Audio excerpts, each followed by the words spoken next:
Glória a Deus. Salve novamente esse irmão Pai Senhor.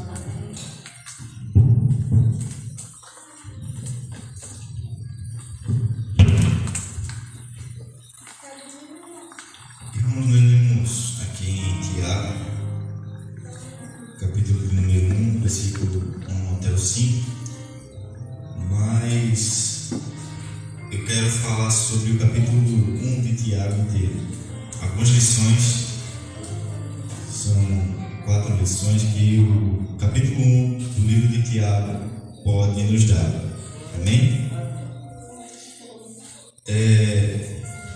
Para iniciar a mensagem, eu apresentar aos irmãos quem era Tiago, né? Seu livro foi escrito entre 45 e 49 depois que Cristo nasceu. E Tiago era o meio-irmão de Jesus. Meio porque ele não era filho de Deus como Jesus.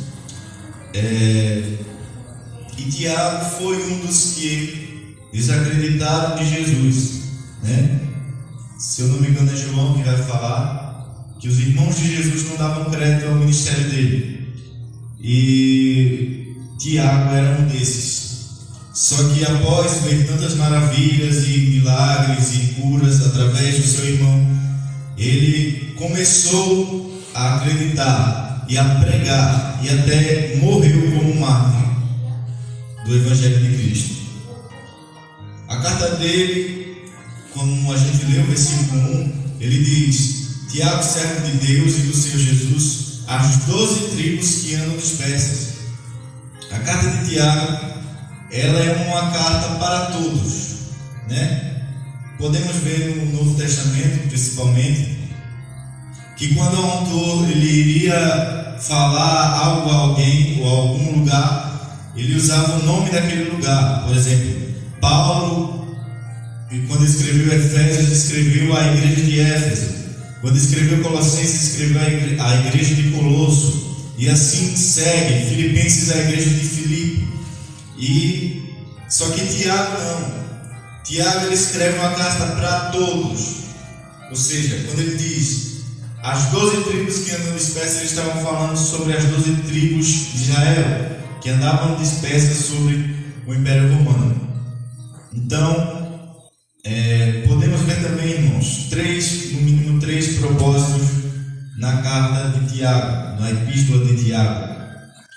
A primeira era encorajar os cristãos judeus, porque eles estavam sofrendo perseguições e oposições por causa do Império Romano. A segunda era corrigir algumas ideias erradas sobre a verdadeira fé e a salvação em Cristo. E a terceira era incentivar e encorajar os seus leitores, ou seja, os irmãos em Cristo, a respeito de alguns aspectos sobre a fé e as obras. Tiago vai falar muito sobre isso, né? No capítulo 2 ele vai falar que a fé sem obras é morta. E agora, irmãos, falando sobre o capítulo de número 1, depois da saudação, nós temos a primeira lição. Tiago vai falar o seguinte: meus irmãos, tende grande gozo ou grande alegria quando caíres em várias tentações, sabendo que a prova da vossa fé produz a paciência. Tenha, porém, a paciência, a sua obra perfeita, para que sejais perfeitos e completos, sem faltar em alguma coisa. E se algum de vós tem falta de sabedoria, peça a Deus, que a todos dá liberalmente, não lance em rosto, e ser-lhe-á dado. Quero também ler aqui os versículos 13, 14 e 15 do capítulo 1. Ninguém sendo tentado diga: de Deus sou tentado, porque Deus não pode ser tentado pelo mal, e a ninguém tenta. Mas cada um tentado quando atraído e engodado pela sua própria concupiscência. Depois, havendo a concupiscência concebido, dá luz ao pecado, e o pecado, sendo consumado, gera a morte. Amém? A primeira mensagem, a primeira lição que podemos ter aqui é ter alegria nas provações. Quando Tiago fala para termos alegria, termos grande alegria, grande gozo, grande felicidade, quando cairmos em várias tentações, essa palavra tentações também poderia ser usada para provações, para alguma prova. Então, irmãos, Tiago está dizendo, olha, quando vocês entrarem em alguma prova, fiquem alegres. Por quê? Porque isso produzirá paciência. E Paulo, se eu não me engano, fala que a paciência produz fé, ou é vice-versa, eu não me lembro agora. E, como eu disse, essa carta foi feita para encorajar os cristãos que estavam sofrendo oposições. Só que as provas dos cristãos antigos e as provas dos cristãos atuais são totalmente diferentes. Os cristãos antigos, as provas eram o seguinte: eles estavam fazendo um culto normal e de repente chegava um oficial e mandava todo mundo preso. A prova era enfrentar a cadeia e, na pior hipótese, enfrentar o Coliseu, que os cristãos eram colocados ali dentro para tentar sobreviver aos leões. Então Tiago fala o seguinte: sejam alegres quando estiverem em provações, porque vai produzir paciência, a paciência produz a fé. Irmãos, às vezes nós não estamos com fé o bastante e a gente entra numa provação, entra alguma prova, entra algum teste com Deus e aí a nossa fé vai diminuindo. Mas por que a nossa fé diminui? Porque a gente não entende esse versículo. Porque ao invés de se alegrar, a gente vai se lamentar, a gente vai murmurar, a gente vai reclamar com Deus, a gente faz tudo ao contrário. Mas ele está dizendo aqui: tente grande gozo, tente grande alegria.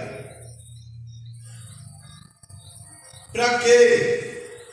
Porque isso vai gerar paciência, que é que a paciência gera. Versículo 4: tenha, porém, a paciência sua obra perfeita. Ou seja, esperem até a paciência se tornar a obra perfeita, a obra completa, para que sejais perfeitos e completos, sem faltar coisa alguma. O que é que Tiago está dizendo?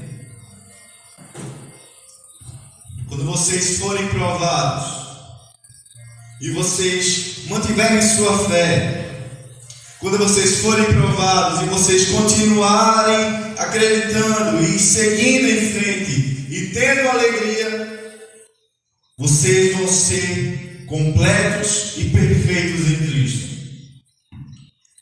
E aí ele segue, irmãos. Nós lemos o capítulo 13, 14 e 15.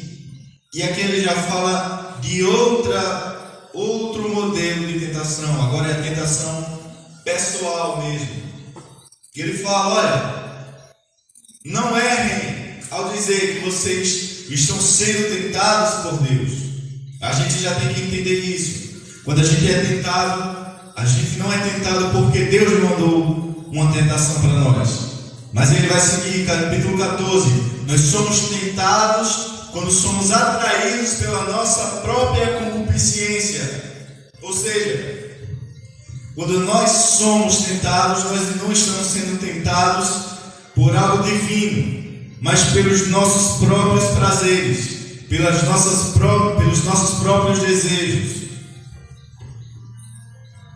Aí ele dá um aviso: quando o seu desejo é concebido, quando o pecado é cometido, isso gera morte.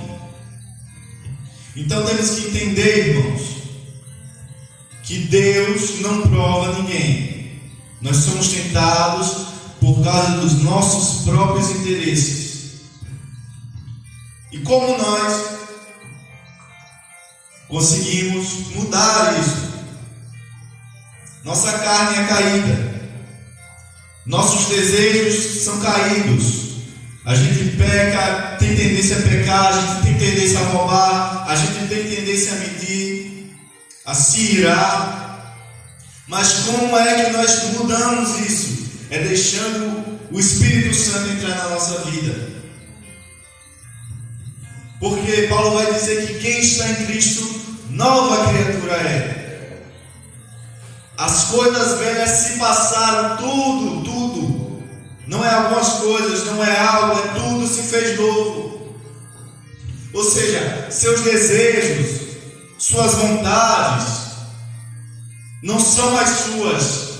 Não são seus impulsos carnais caídos que vão te direcionar, mas sim a vontade de Deus na sua vida.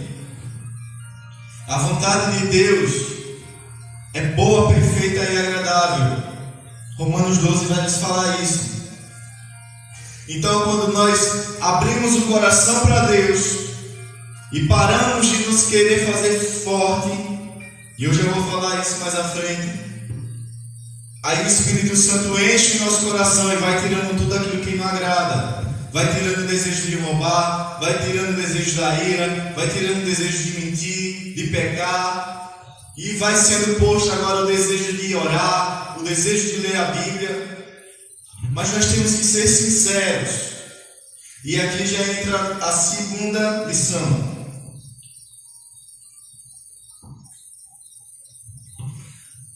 Não devemos duvidar-nos. Versículo 6 do capítulo 1 vai dizer o seguinte: peça, porém, com fé, não duvidando, porque a dúvida é semelhante a uma onda do mar, que é levada pelo vento e lançada de uma para outra parte. Quando o Tiago fala aqui que a dúvida da nossa vida é como uma onda do mar, eu creio que todos aqui já foram à praia.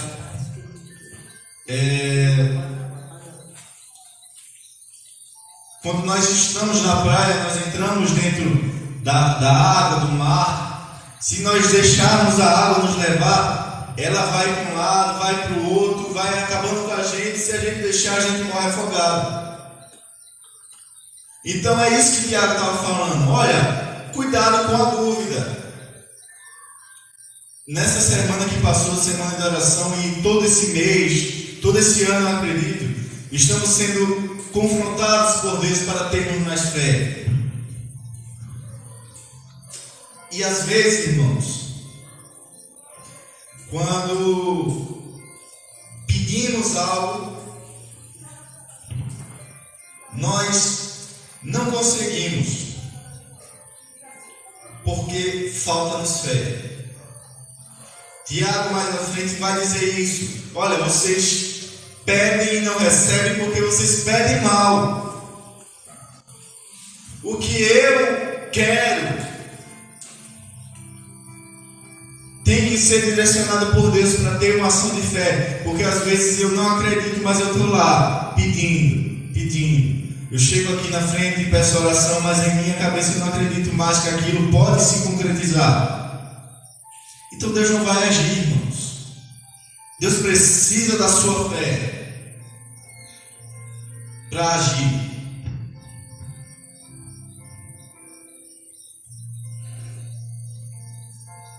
Porque senão você vai de um lado para outro e não chega a lugar nenhum. Então não duvide, irmãos. Seja sincero com Deus. Deus não é aquele seu patrão chato. Deus não é alguém que você não pode falar nada com ele, que ele já se irrita. Não, Deus é seu pai. Deus é seu amigo. Então a gente tem que falar o que está dentro do nosso coração. Se falta fé em nós temos que falar: Senhor, olha, eu não creio, eu estou pedindo isso, eu estou falando contigo, mas eu não creio mais que isso pode se concretizar. A gente tem que falar. Não podemos ter uma fé falsa, uma fé superficial, de falar, chorar e não acreditar. A gente tem que pedir fé. E olha o que o versículo 5 diz: e se algum de vós tem falta de sabedoria, peça a Deus que a tudo dá liberalmente, e não lance em rosto. Peça, porém, com fé. Ele vai dizer no versículo 6 novamente. E lá em Mateus, irmãos, Jesus vai dizer: pedi, pedi, dar-se-vos-á. Buscai e encontrareis. Então, quando nós somos sinceros com Deus, abrimos nosso coração, não escondemos mais nada dele, aí Ele começa a agir na nossa vida. E Ele começa a nos dar aquilo que nós pedimos com fé.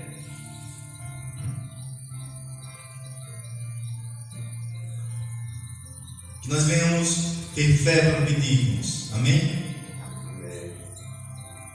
Agora a terceira lição, irmãos. Agora o versículo 19 até o versículo de número 25 vai dizer o seguinte: sabeis isto, irmãos, meus amados irmãos,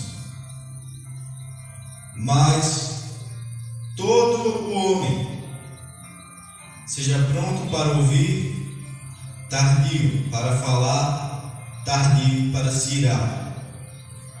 Porque a ira do homem não opera a justiça de Deus. Pelo que, rejeitando toda a imundícia e acúmulo de malícia, recebei com mansidão a palavra em vós enxertada, a qual pode salvar a vossa alma. E sede cumpridores da palavra, e não somente ouvintes, enganando-vos com falsos discursos. Porque se alguém é ouvinte da palavra e não cumpridor, é semelhante ao varão que contempla o espelho do seu rosto natural, porque se contempla a si mesmo, e foi-se, e logo se esqueceu de como era. Aquele, porém, que atenta bem para a lei perfeita da liberdade, e nisso persevera, não sendo ouvinte esquecido, mas também fazedor da obra, este tal será bem-aventurado no seu feito.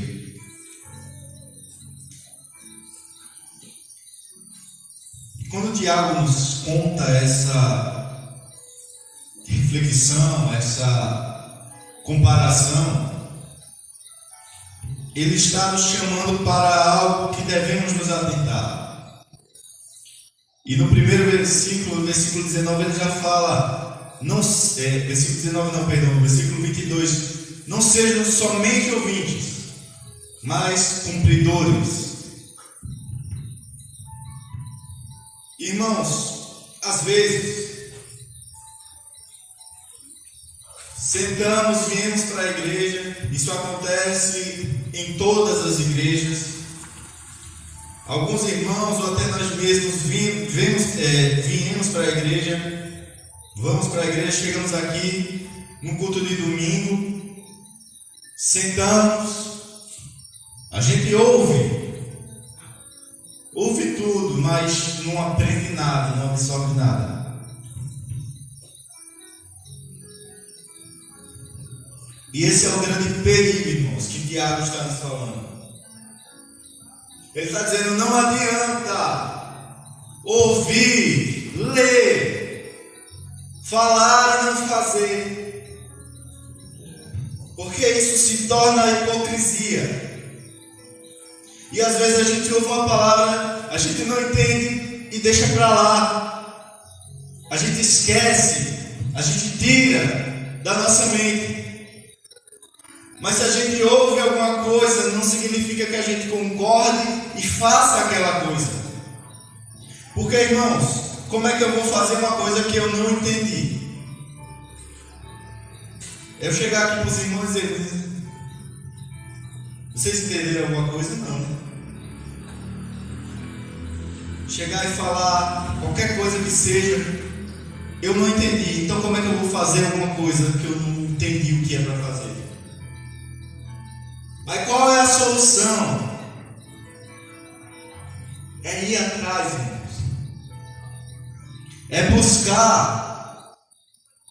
Porque às vezes a gente vem e chega aqui, algum irmão dá uma palavra que a gente fica atento, mas a gente esquece logo depois. Só que o que é que a gente tem que fazer? Recebi aquela palavra, não entendi o que o irmão falou, o que a irmã falou. Mas quando eu chegar em casa eu vou atrás, eu vou buscar, eu vou ler novamente. Eu vou ouvir, posso até ir perguntar ao irmão, olha, aquela palavra ali eu não entendi não. O senhor poderia me explicar? Peça ajuda a Deus para entender, mas tente entender, vá atrás para entender. Porque não adianta, como eu já disse, a gente vir, escutar, ler, não entender nada. Como é que eu vou seguir a Cristo? Como é que eu vou entender quem é Cristo, quem é Deus, sem compreender a sua palavra?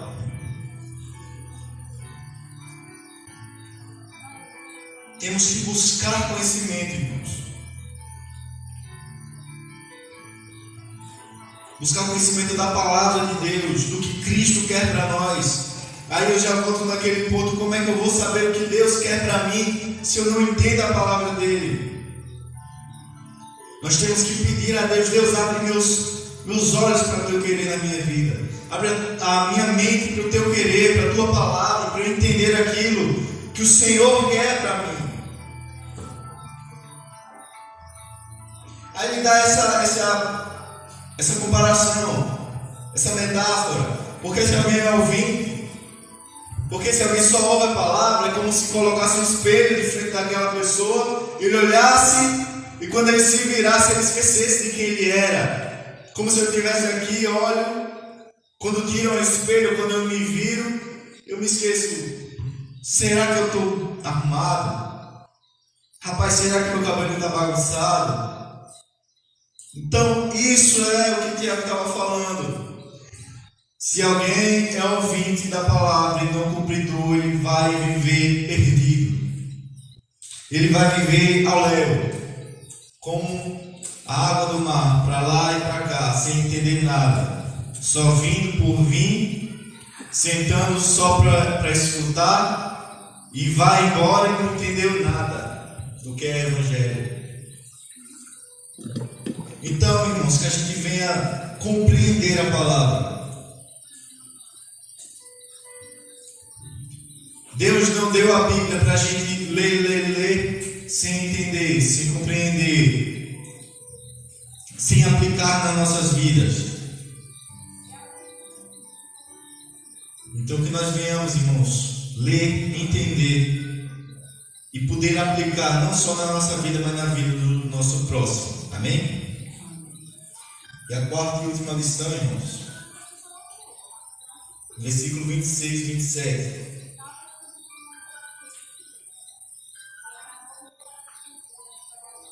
Diz o seguinte: se alguém entre vós cuida ser religioso e não refreia ou controla a sua língua, antes engana seu coração, e a religião desse é vã. A religião pura e imaculada para com Deus o Pai é esta: visitar os órfãos e as viúvas nas tribulações e guardar-se da corrupção do mundo. Tiago agora nos fala sobre religião, algo que para muitos é até polêmico falar sobre isso. O que é religião? Muito diferente do Evangelho. Religião tem um termo em grego, se eu não me engano, que o termo é religare, que significa se reconectar, ou se religar a algo ou a alguém.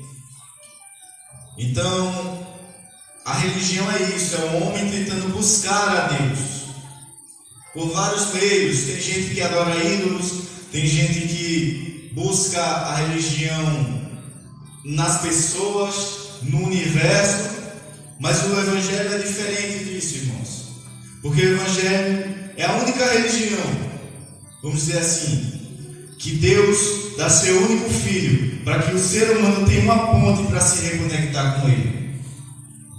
Alguns se cortam, como foi falado aqui domingo, se eu não me engano, sobre isso.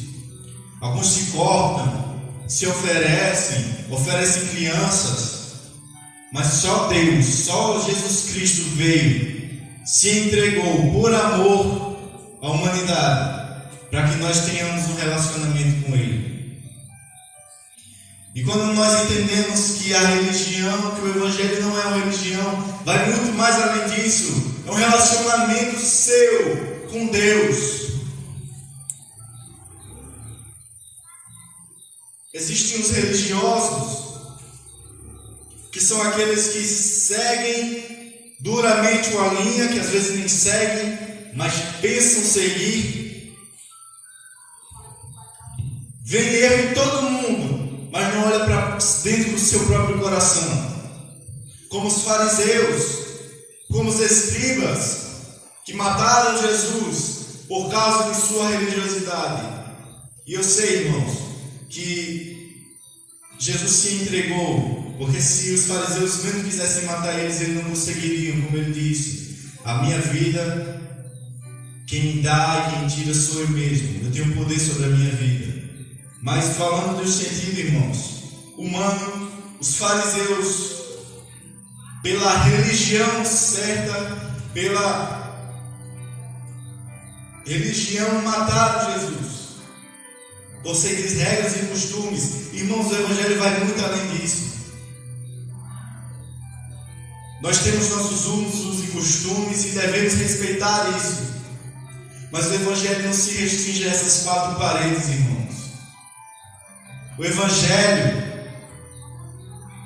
vem sido tomado e deturpado por uma série de religiosos que, por seus próprios entendimentos, dizem que uma coisa é pecado,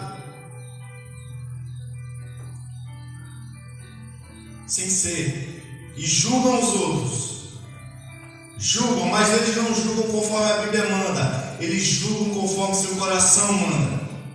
Vem para a igreja, se senta na cadeira, cruza as pernas e fica o culto todo só olhando a vida dos outros. Rapaz, mas tu visse, a roupa de fulano está assim. Rapaz, tu visse o cabelo de fulano. Visse o cabelo de ciclano como tá. E fofoquinha e picuinha. E isso é religião, irmãos. É vinho só por vinho. É gente que não tem mais relacionamento com Deus. É gente que só vem para bater ponto. Mas Deus nos chama mais do que isso, irmãos. A religião nos reprime nessas 4 paredes, não nos coloca porque, mas alguns homens religiosos querem colocar cercas nas suas igrejas e cauterizam as mentes dos crentes para acharem que só a minha igreja é certa, só a minha igreja leva para o céu, eu sou santo, eu sou imaculado. Irmão, ninguém é santo, ninguém é santo. Santo só é Jesus Cristo de Nazaré, somente Ele.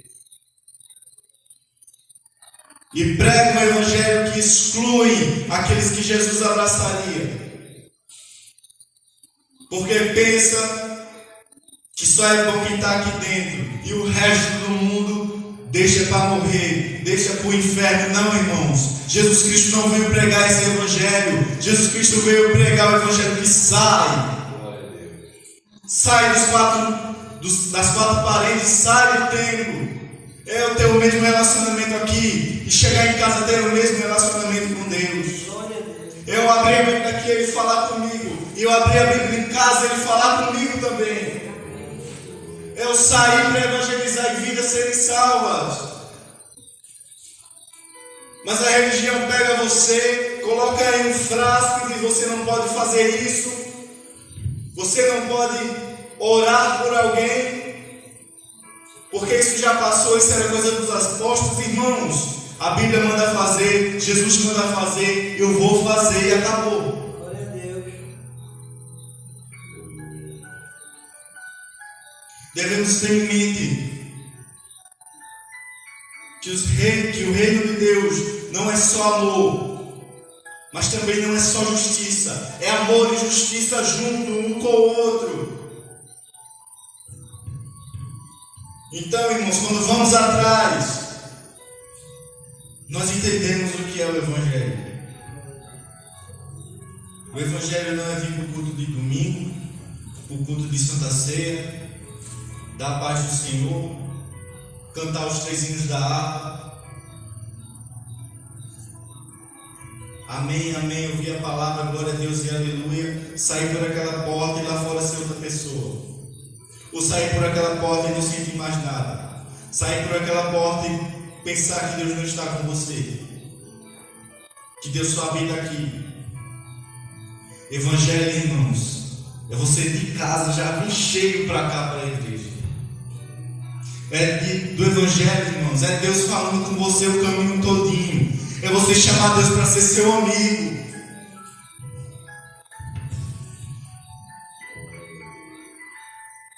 É você contar suas vontades, seus segredos, seus pensamentos, seus sonhos para Deus. É ter um relacionamento com Ele. Deus não é, irmãos, aquele velho, barbudo, chato que alguns filmes retratam. Deus é aquele que deu a vida do seu único filho para morrer por mim, para morrer por você. Sem Ele a gente não estaria aqui. É reconhecer, é ter essa humildade.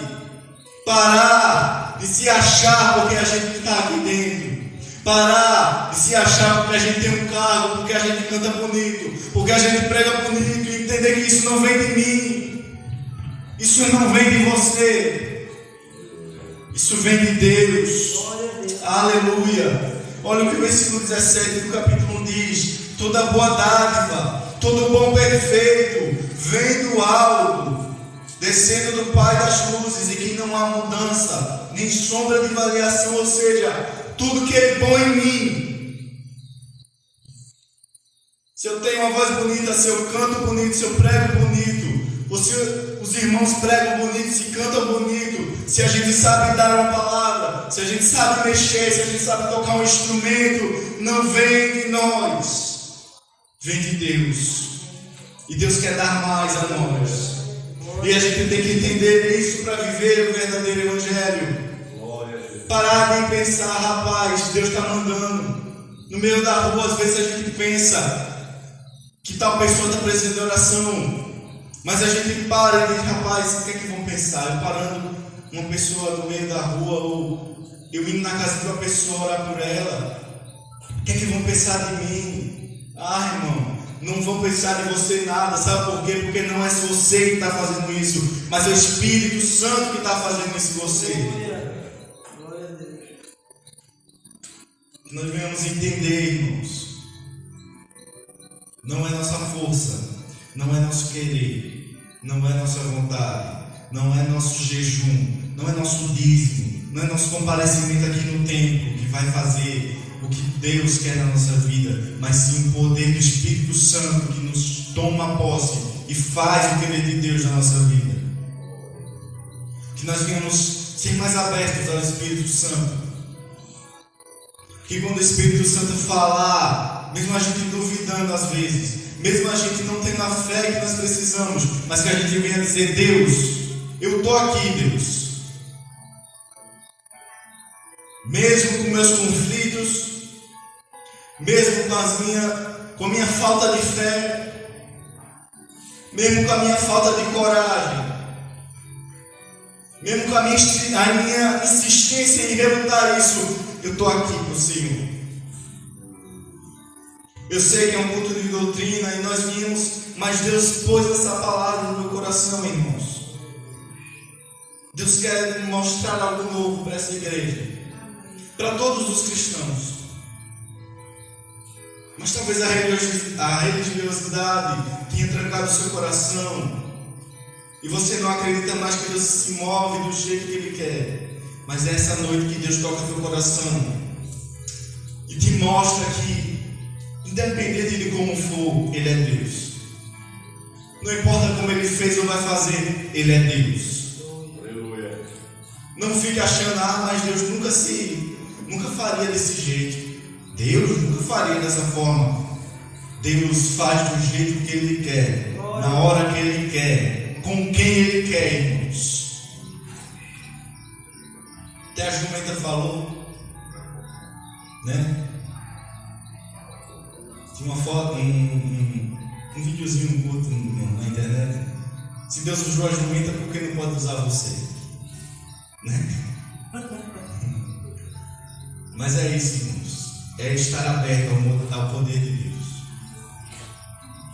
Se nós soubermos que é Deus quem nos comanda, nós saberemos a hora de orar por alguém, a hora de dar uma palavra para alguém, o que falar, como fazer, como chegar.